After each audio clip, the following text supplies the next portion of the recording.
Vikings talk. It's Purple Daily on Score North and ScoreNorth.com. Purple Daily, presented by Surly Brewing Company.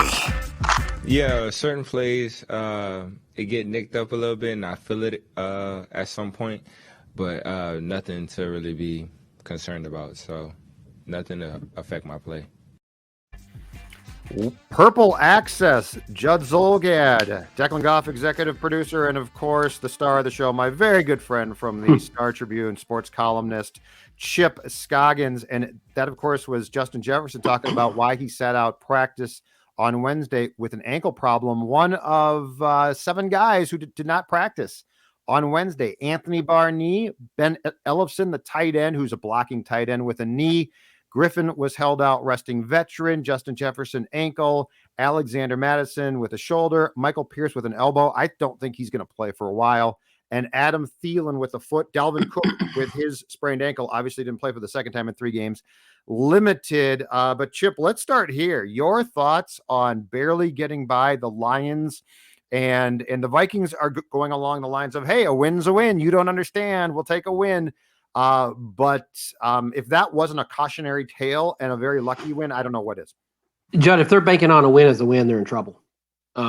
Because if Greg Joseph misses that kick, we're not sitting here saying, well, it's a close loss.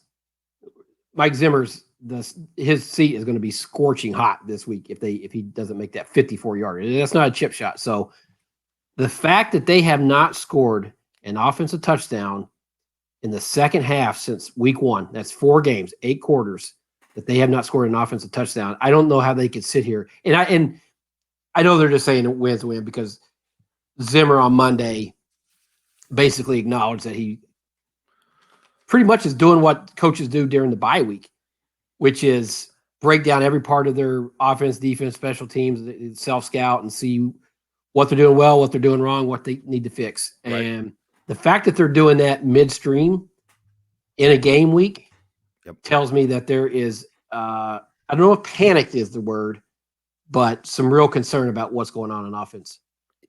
In fact, Dex, can we play that clip? So here's exactly what Mike said about what the subject Chip just touched on. Here's exactly what Mike Zimmer said about that on Wednesday.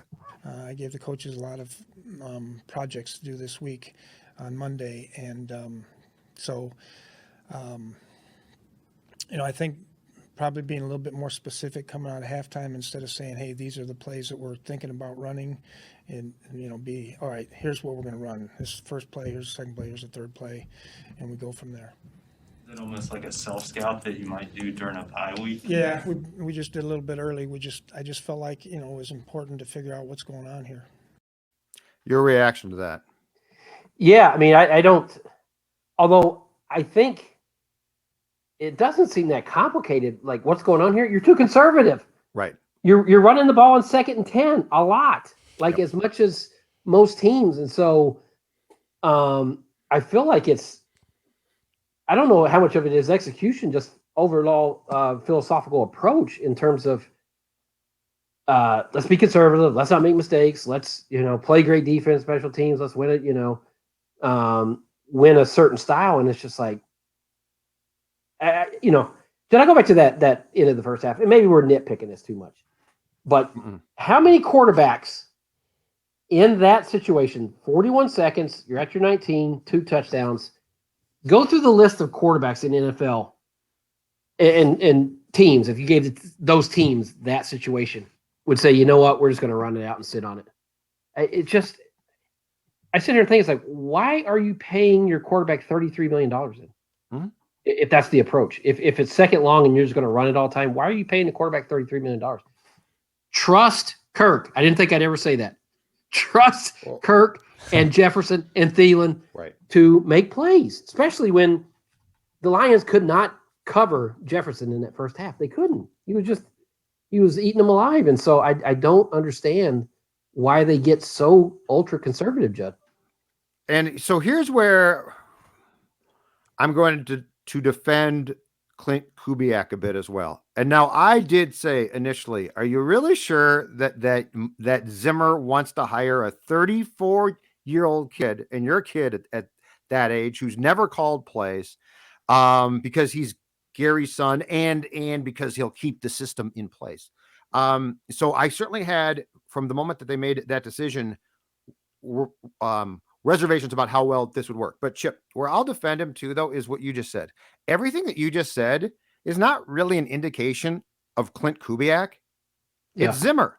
And so, like, when he's like, we're doing a self-scout and we got to find out what's wrong, you nailed it. It's the conservative nature that the head coach wants offensively.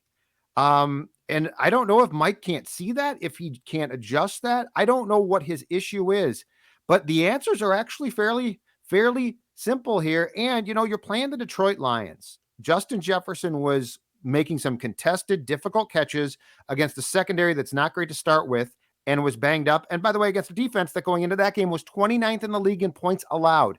So, like, this is not we have to script the second half, the third quarter. This is you've got to take the reins off. And last thing too is, I don't think that we can talk about the end of the first half against Detroit enough, because that's where, especially in the post-game press conference, where he didn't handle the question well and got annoyed with Courtney Cronin, he told on himself. He very much made it clear he never said that was Klint and we'll talk to him. He said, we had screwed up. I was afraid. That's on Mike. That's not on Klint. That is on one person, the head coach. Yeah. And it's his answer was, well, we're going to run it the first play and see how many yards we get and then let that dictate. Well, why don't you throw it? Because they had, and I know it's a totally different situation. At the end of the game, you're desperate. You have to score, right? Right. But you had less time. Yes. You had 37 seconds. So it's possible you can do it. You can do it in the first half. I don't understand the playing not to lose. That's just not a formula. When you look at the way offenses are right now, if you play that way, even teams as bad as the Lions have a chance to come back and it can bite you. And it damn near did. Yes. I mean, and I don't know if they learned something from that. If there's any part of that game that maybe, I don't know if scared is the right word, but just got to Zimmer and said, you know what, we can't do that. We can't play that way because that's just not going to get it done. And I don't know that it will, but it's Judd, I looked up yesterday, me and you talked about this, yesterday off air, just the eye test, and like, gosh, they just don't throw it much. And then I looked at Kirk Cousins' stats. He's 8th in the league in pass attempts. Yes. Talk about deceiving or misleading in terms of that stat, because he's throwing it more than Aaron Rodgers. He's throwing it more than Kyler Murray. He's throwing it more than Dak Prescott. Mm-hmm. But it's the type of throws. It's not enough just to throw it. They have to be purposeful. Throw the ball down the field. It can't be checkdowns. It can't be a 3rd and 10 check down and think that that's accomplishing anything, right? So I want to see more purposeful throws. Yeah. And so I know you have an identity and who you are and all this, but there has to be some recognition of, you know what, this ain't working. This is not working. No. So we have to do something different. And it doesn't look this is not the day and age of Christian Ponder, Michael Jenkins, Aroma Shadu. At that point in time, it was like, well, who's going to catch the ball? The quarterback's not that good. You have constructed an offense that I think, as much as Zim would hate to hear this, I think is the identity of your team. Like, your offense is your identity. And it's all kid gloves. It's all like, well, if Kirk, and I don't know how often Kirk is checking down or being safe. I don't know if this is Klint trying to appease Mike, but I am just not willing to remove blame from the head coach totally. No. And it feels like, Chipper, that we're going back to, well, my defense is starting to play well now, so don't mess this up. Dude, you're the head coach. And this is also the start of the DeFilippo snowball.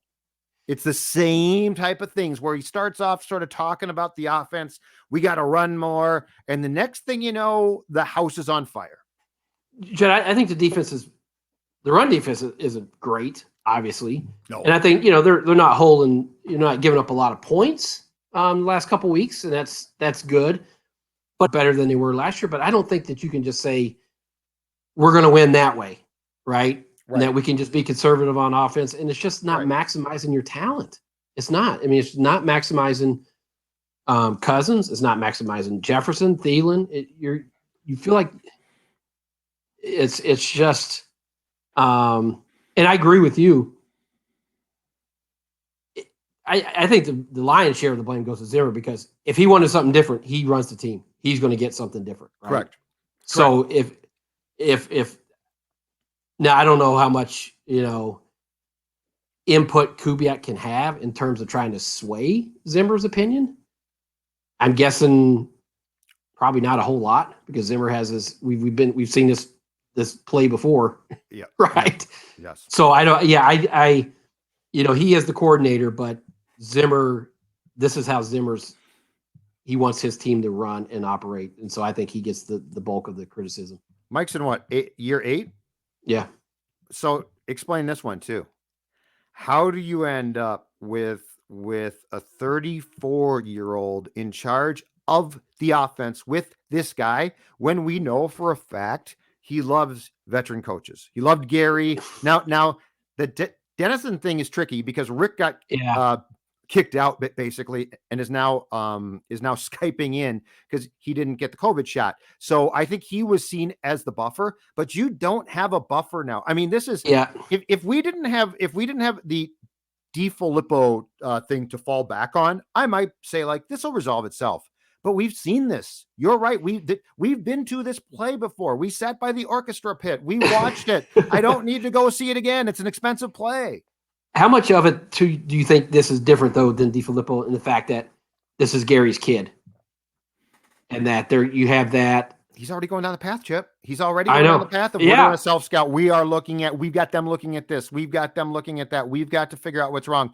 I think at some point in time during the course of a season, I don't know that Mike cares whose kid you are, his frustration. I think in Mike's mind, what he is seeing now is my defense is starting to play pretty well. How dare the offense bleep it up? And that's not the way to see this. No, and it's funny too, because he said, I got some projects for him, all day Monday, and we're looking at tendencies on second long. It's like, I can tell you the tendency. You run the ball a lot.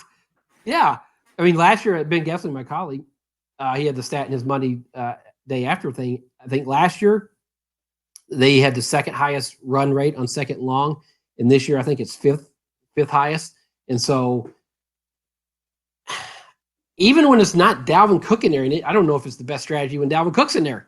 It's not. But they just do not come off that. And I had hoped, probably foolishly, that Kubiak would bring something different, or be able to bring something different in those situations, whether it was second and short or second long, being able to take shots and try to get big chunk plays. But it's just, and the problem is, by doing that, you find yourself in third and long again. Right. Because you're just, when it's second and 10, just how many yards do you think you're going to get? And Mackey had a great stat, because in third and long, the Vikings in 36%. So they're actually pretty good in that. Yeah. So there's more incentive ever then to pass. Like if teams know third and long, you're going to pass. Teams know that. But guess what? Kirk throws a nice ball, and Thielen and Jefferson and Osborne are really good. So why aren't you exploring the space? I mean, second down, second long or short, it's like a blank canvas. Automatic. Yeah. It's a blank canvas. Explore the space. Don't, Alexander Madison's going to run the football. and that's on Mike. I'm not going to blame 100%. That's Mike, because we can trace it back. Because here's the thing. Zimmer could say, stop doing that. Take more chances. It's his team. He can absolutely tell him what to do. And so the fact that it keeps happening tells you this is what Zimmer wants. Right. And it's just the fact that they got away with it in Detroit.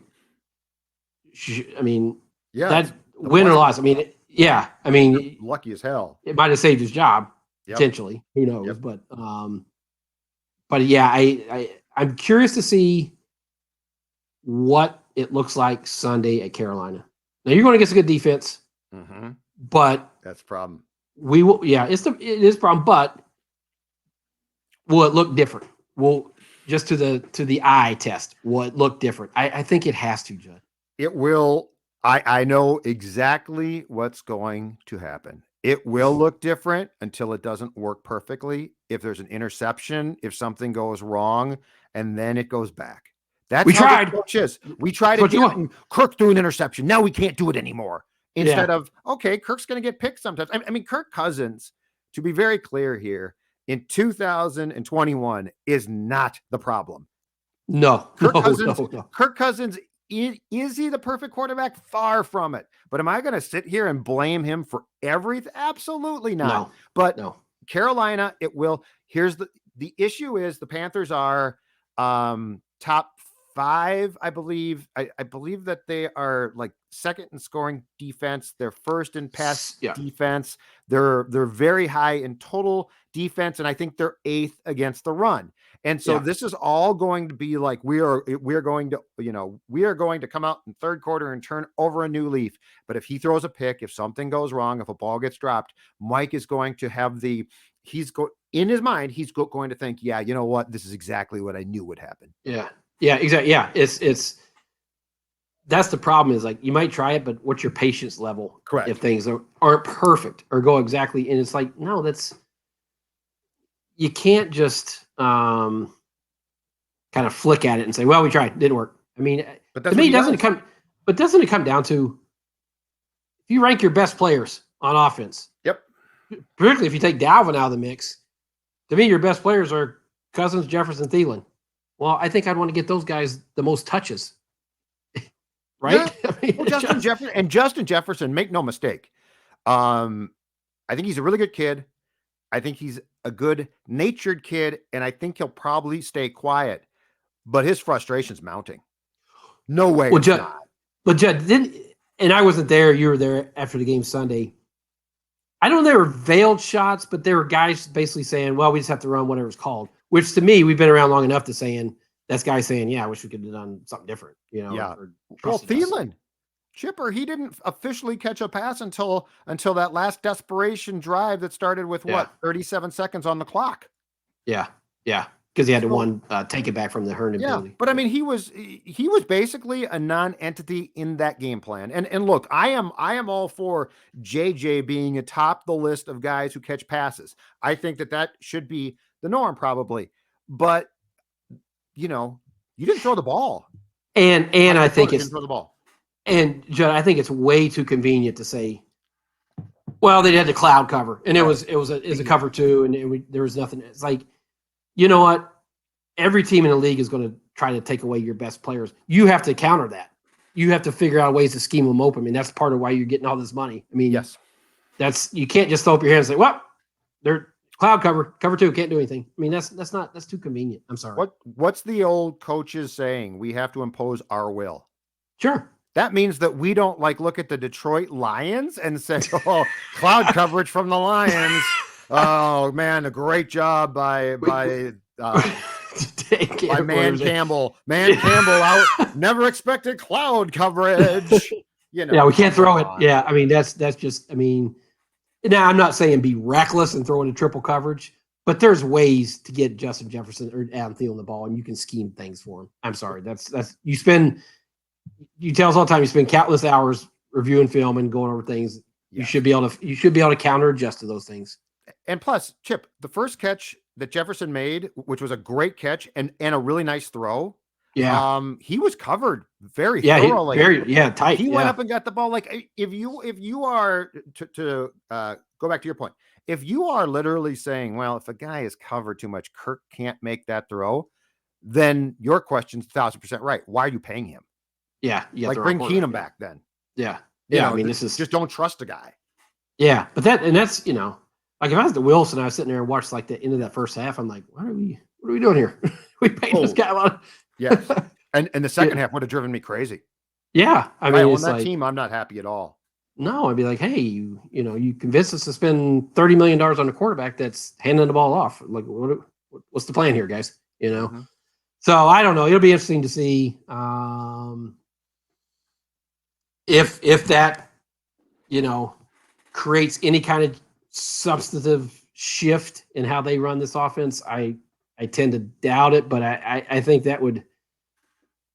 The fact that they were doing the self-scout and Zimmer's at least saying, okay, let's take a look at this, maybe he will be open to some feedback from Kubiak and said, Mike, hey, we can't be running on 2nd and 10 all the time. Yeah. If this doesn't go well on Sunday, here's my hot take. And it seems like a lot at first, but I don't think it's a huge hot take. If this doesn't go well and Mike's frustrated because there's nobody else, like you're not going to fire Klint. There's no Stefanski. There's no, let's just put the tight ends coach in charge. During the bye week, I'm making a phone call to a ranch in Houston, Texas. And I'm saying, let's do a last dance here, boys, because we're all going to be fired if we can't. Let's get the old man back, not as my coordinator, though, okay? To be clear, bring him back as an offensive advisor for the last 11 games. And here's why. It's not because Klint can't call plays. I need the buffer, and I need, and if Mike won't listen to what Klint is saying, I don't fault Klint there. I knew this would happen. I don't think that would happen because I don't think Gary would do that to his kid because it would be viewed as dad coming in to save the day. 100%. That's the way he respond. But he might have to. I don't think he would do that to his son, though. I mean, because that would basically ruin his image as an offense coordinator. Like, oh, dad has to come. But he's barely done. Like he was a tight ends coach at one point, quarterbacks coach. I know. So and plus he did it for Stefanski. Like that helped Stefanski. Well, no, if his name was Klint Zolgad, I don't think it'd be a problem. But because of the fact it's his dad, right? I don't think Gary would have any part of that. But this is a Mike problem, and Gary can now if Gary came in to call plays, you're 1,000% right. Then it's a disaster. But if Gary comes in to basically be the buffer, the guy in between, I don't know that. I mean, Mike doesn't play well with youngsters. Yeah, he just doesn't. He doesn't like kids that much. He's a guy that wants his crusty drinking buddies to talk football with and to swear at and to get frustrated with. And I feel for Klint here. Klint is in a very difficult position. What's that Ocean's 12 movie where Matt Damon's mom has to come bail him out at the I didn't see the Ocean's movies. It was like, oh, you did? Oh my God. No. It's the one where they get back and they're in Europe. And they stage this whole thing. Yeah. It's actually I actually haven't seen Ocean. I've seen Ocean's 10. I don't think I've seen Ocean's 12. This is like 11 or 12. You got to watch it where they're in Europe and Matt Damon's mom pretends to be like someone from the U.S. government that's coming extraditing him. And it really is his mom. And he's like, Mom, you had to come bail me out. I told you I could do this myself. That's what it reminds me. That's your homework. I'm giving you a project, both of you guys projects. You're like cousins. Did you hear? It was great. That list of films? Like Kirk Cousins. He hasn't watched The Firm. Who hasn't watched The Firm? At the podium is the most boring guy. But then you got to ask one question about the thing that it came up Sunday. I think, movies on the field about, and it turned out Tyler Conklin hadn't seen like any movies from the 90s.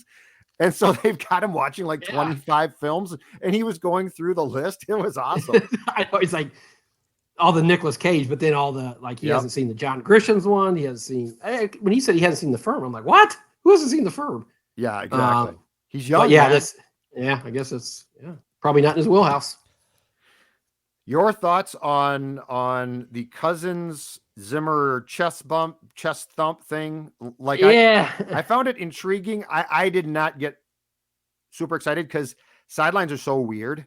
Yeah, I just chalked it up as an awkward moment between two awkward guys that their personalities don't really match. I didn't try to read too much into that one. A guy just made a winning kick. I'm sure there was probably 5 minutes of sheer panic on that sideline. Maybe not showing it, but just internally like, oh my God, we're going to lose to the Lions this way. With Mike, I bet too. Yeah. And so I think when he made that kick, it probably just came out in an awkward way. And I didn't, I know Zimmer didn't look happy with it, but I'm not going to read. I don't think there's anything like there's a schism, I just don't think their personalities match. They probably don't particularly care for each other too much, but it was a heat of the moment, release. I just left for Kirk for sure. I think for Mike, it was what you just said, sheer relief of, oh my God, we almost lost that. I think Kirk is so in life, so situationally unaware of things that he's just like a 5th grade kid. We won the football game. We won the football game. I showed him, coach. Yeah. And Mike's like, oh my God, I almost got fired. And it did come off like two guys celebrating in completely different ways. And Mike spheres, universes. And Mike was probably right. And Kirk is just like, we won, pizza party. Yeah, you like that? No, I just want to go back and forget this ever happened. Yeah. Exactly. Yeah. and by the way, freshen it up, Kirk. Get a new line, okay? I know. Like you like that ran its course a while ago. Has he he's trademarked that, I assume. I think he tried, didn't he? I'm not sure he did, but I think I think he tried to do it. Everybody trademarked. I assume he did, so it's partly his thing, but it's yeah. And I'm not sure I'd do it after beating the Lions, but that's what I said, and that's exactly what I said. Is Kirk's celebration, in my opinion, was out of line for the situation. I would have been happy, and I would have given Mike a hug and been like, okay, thank God we pulled that out, and I would have gotten off the field and said, oh boy. And the other thing too is I would not have carried the kicker off the field. Come on. Although. Good moment for that guy after, But he said, put me down. Greg Joseph said, put me down. He said, don't carry me off the field. Yeah, well. And the players were like, we're going to carry you off the field. It's like, you beat the Lions. Do you understand this? And I think Zimmer probably was like, you're relieved that you won, but if I was coaching, I would be like, this is not going to work. Like what happened? This is not, we should not be happy with how this went. So I think that was probably in his mind. But I know some people we made it probably more than just because of what the relationship's been. And that's natural when you see that. You're like, whoa, boy. Oh, and it did look, what was that all about? It looked awkward. It looked bad. Yeah. It looked more than awkward. It looked bad. It looked like Mike was ready to fight him. But, all right. Before we get to game predictions for what's going to go on in Carolina on Sunday, Chip Scoggins, I want to talk about not just my favorite beer, but your favorite beer as well. In fact, I just happen to have one right here. Surly Furious IPA. So, Chip, I talk about this beer, Surly, and Furious in particular, all the time. So tell me from your past week, your Furious story. I had 2 the other night after a long day of work. There's nothing better when you had a long day of work, you're finished, you're settling in to watch a little Major League Baseball playoffs, crack open that Furious. The only problem is, Judd, we're going to end this here in a few minutes. I got to make a beer run. I get to my store to stock up on That's Furious. What I've been encouraging people to do now. So I'm going to go to your local liquor store and pick up your Surly Furious. That's the only problem is it runs out, so you have to go back. So I'm making the run as soon as we get off here. It's not a problem. It feels good. You put that thing right in the backseat of your car and you say, I'm going to drink you during college football. All right. Game prediction, Carolina. It's the difference between 2-4 and 3-3 before the bye and an incredibly tough stretch of games. Yeah. It's the way Darnold's playing now and throwing picks. You wonder where he's at confidence wise, where that offense is. I like the way Zimmer's defense is playing in terms of rushing the passer. I like the way Everson Griffin, what he's given him. Yeah, I think he might throw a couple picks. Yeah. But I didn't like that game Sunday. It just, unless they reinvent themselves here quickly and do things differently offensively, I think they go down there and lose a close game, a low scoring game. I think both defenses are going to kind of have the upper hand. So I would say, 23-20 Carolina. So McCaffrey is probably expected back, correct? We don't know yet for sure. I think so. Yeah. So he was close, right? Wasn't he close? Yes, he's very close, I think. And so the Panthers started the year with 3 consecutive wins. They've lost their last 2 games, including a tough loss to the Eagles last Sunday. This strikes me as the type of game, especially they're coming off a win, but it was a bad win. I don't care what people say. This strikes me as a Vikings game. This strikes me as a weird, like, oh my God, they won that game. I am going 21-17 Vikings. It's just a weird, like every time I'm just like, okay, that Detroit game was such crap. They're dead now. They do something weird. And I do think that there will be I do think there will be enough freedom offensively now because something has to change. And Mike knows that this is on Mike. It's going to be difficult, but I think they can put up 21. And the question then becomes, how much pressure can you apply on Darnold? And the key thing too is the run game, or especially the run defense, because I don't trust it. Like you still got gashed in the first half by Detroit. That concerns me, but I'm going 21-17 Vikings. The problem is coming back from the bye, all hell could break loose. That's the problem. That's so tough. Yeah, and you're right. And maybe every team's this way, but the Vikings do have those where you think everything's going this way and they come back and just play lights out one week and you're like, I didn't see that coming. And then they lay another egg, 2 weeks later. But I don't know. I need to see more offensively before I feel like they're going to be able to do that against a good defense on the road. Good point. Last thing on off topic slightly.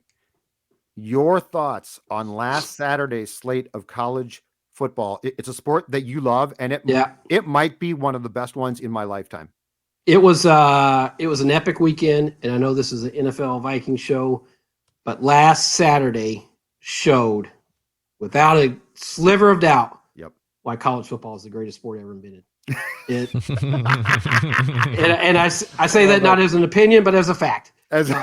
It was every game. I mean, just the drama, the close finishes, the shootouts. And unbelievable. I know people there's some people just hate the shootouts and lack of defense. And I think just that day with all the different upsets and back and forth and just storming the fields is why I love that sport. I don't know how you can sit there and watch that all day Saturday and not come away like, oh my God, I love this and I'm emotionally drained. That's what I watched. It was fantastic. It was absolutely great. All right, Chip, get in that car, go to your local liquor store and pick up for the weekend. In fact, you know what? 2 packs. 2 packs. So you don't run out quickly. Surly Furious IPA. We'll talk to you on Purple Access next week, Chipper. All right, brother.